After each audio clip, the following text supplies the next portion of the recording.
بسم اللہ الرحمن الرحیم۔ السلام علیکم ناظرین، آج کی ویڈیو علامہ سید نصرت عباس بخاری صاحب کی ہے، تو آئیں چلتے ہیں ویڈیو کی جانب اور بعد میں اس ویڈیو اور عمل پر تبصرہ بھی کریں گے۔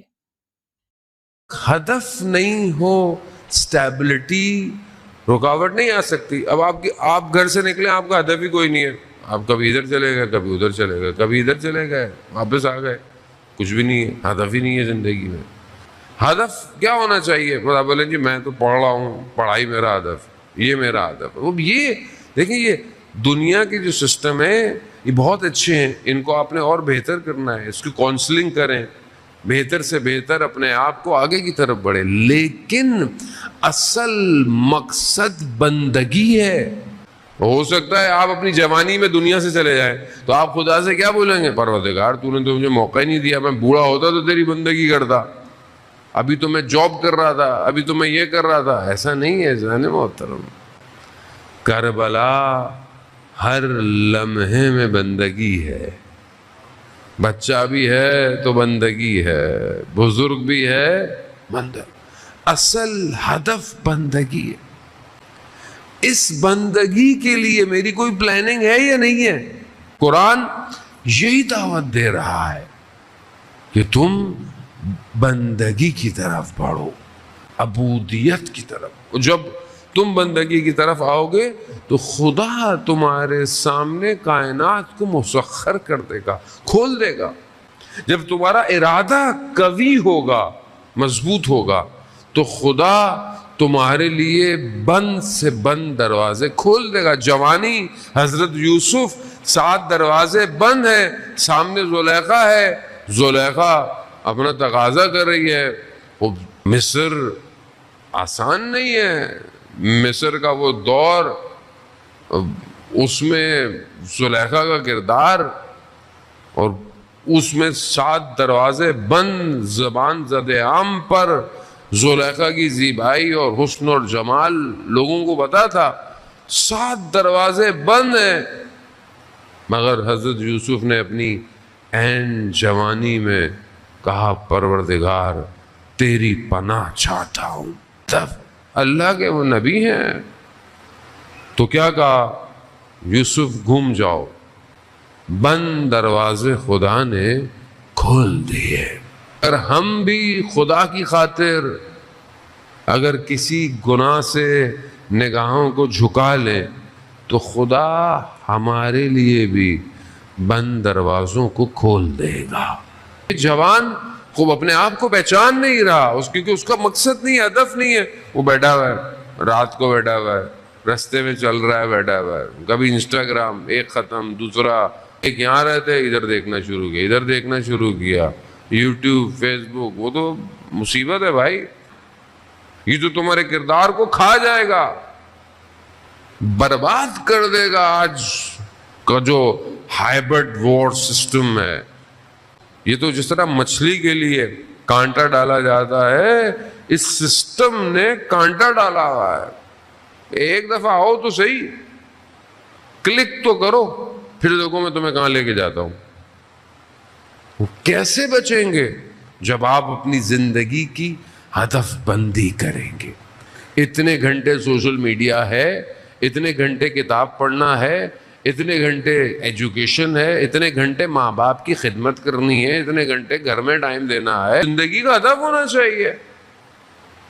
جو جتنے لوگوں کی ہم باتیں سنتے ہیں، ظاہری طور پر جو لوگ ہیں، بہرحال ظاہری طور پر جو کامیاب لوگ ہیں، وہ بھی اپنی زندگیوں کو ایسے نہیں لے کے چل رہے، ہر کسی کا اپنی زندگی کا، اور وہ جو الہی نظام کے لوگ ہیں، ان کا لمحہ لمحہ خدا کی بارگاہ میں ریکارڈ ہو رہا ہے۔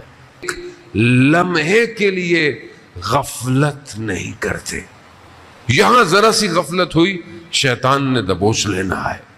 اے انسان، رجب علی خیاط کہ عشق کیمیا، اردو کے اندر بھی کتاب ہے، اگر آپ لوگوں کو فرصت ملے تو آپ ضرور پڑھیں۔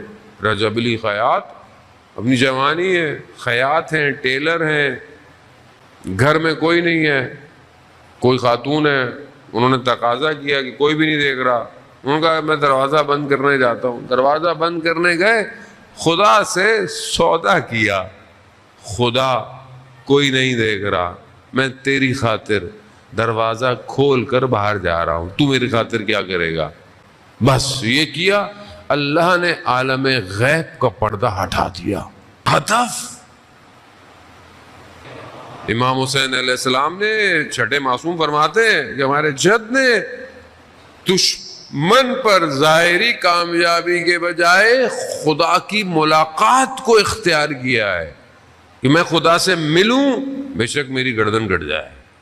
وہ ہدف ہے، مقصد ہے۔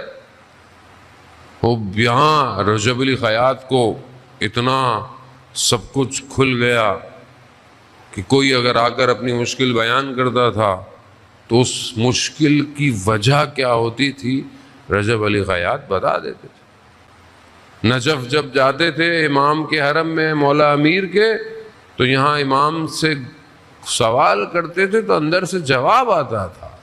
کیسے ہو گیا کہ ایک شخص دوسرے عالم میں پہنچ جاتا ہے؟ وہ بھی یہ جتنا انسان کا بڑا ہدف ہو، مولا متقیان نے جو بلاغہ میں کیا فرماتے ہیں کہ انسان اپنے ارادے سے پہچانا جاتا ہے۔ آج جوان کیا ارادہ کر کر گھر سے باہر نکل رہا ہے؟ آج جوان سوتے وقت کیا ارادہ کرتا ہے کہ کیا میں تہجد کی نماز میں اٹھوں گا یا نہیں اٹھوں گا؟ اب جس کا ارادہ ہی نہیں ہے، تہجد نہیں پڑھنی، فجر بھی ہو گئی تو ہو گئی، نہیں ہو گئی تو خیر ہے، کوئی مسئلہ تھوڑی ہے، تو اس کا ارادہ کتنا ضعیف ہے، اسے پھر کیا ملا؟ لیکن جو باوضو ہو کے سوئے اس نیت کے ساتھ بھی کہ پروردگار میں ضعیف ہوں، کمزور ہوں، مگر میں رات کو تجھ سے باتیں ضرور کرنا چاہتا ہوں، بس نیت کر کے سویا، خدا اس کی ساری رات کو عبادت میں شمار کرتا ہے۔ وہ یہ ہدف ہے نا اس کو سونے کا بھی بیکار سو بھی نہیں رہا، یعنی جو با مقصد جوان ہے وہ سونے کو بھی ضائع نہیں کر رہا، باوضو کے سو رہا ہے کہ اگر یہی موت آ جائے تو کم از کم عبادت میں تو پرواز کروں گا۔ یہاں بہت امپورٹنٹ ہے، کیا دیکھ رہا ہوں، کیا سن رہا ہوں۔ مولانا صاحب یہ سننا جائز ہے، ناجائز ہے، یہ دیکھنا جائز ہے؟ بھائی ہدف کیا ہے؟ یہ جو سن رہے ہو اس کا مقصد کیا ہے؟ یہ جو دیکھ رہے ہو اس کا مقصد کیا ہے؟ کیا یہ مقصد عبودیت کی طرف لے کے جا رہا ہے؟ بسم اللہ۔ اور اگر کوئی چیز خدا سے دور کر رہی ہے فوراً چھوڑ دو۔ خدا کے معاملے میں کسی چیز سے کمپرومائز مت کرو، کیونکہ ہمیں نہیں پتا کہ کیا پتا اسی انحراف میں ملک الموت روح نکال کے لے جائے۔ کیا کرو گے پھر؟ جزاک اللہ خیرن کثیرہ۔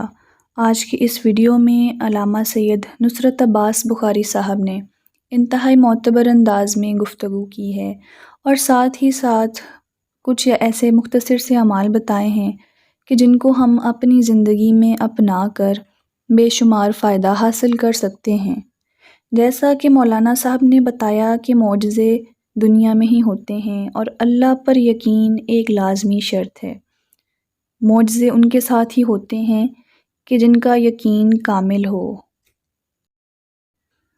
اور ایک بات مولانا صاحب نے بہت ہی درست فرمائی ہے کہ عملوں کا دار و مدار نیتوں پر ہے، اور اگر انسان کی نیت مخلص ہے، خالص ہے، تو اللہ اسے بے حد نوازتا ہے اور اسے کبھی مایوس نہیں کرتا۔ امید ہے کہ آج کا عمل آپ کو پسند آیا ہے۔ ملتے ہیں اگلے عمل بیان کے ساتھ، تب تک کے لیے اللہ حافظ۔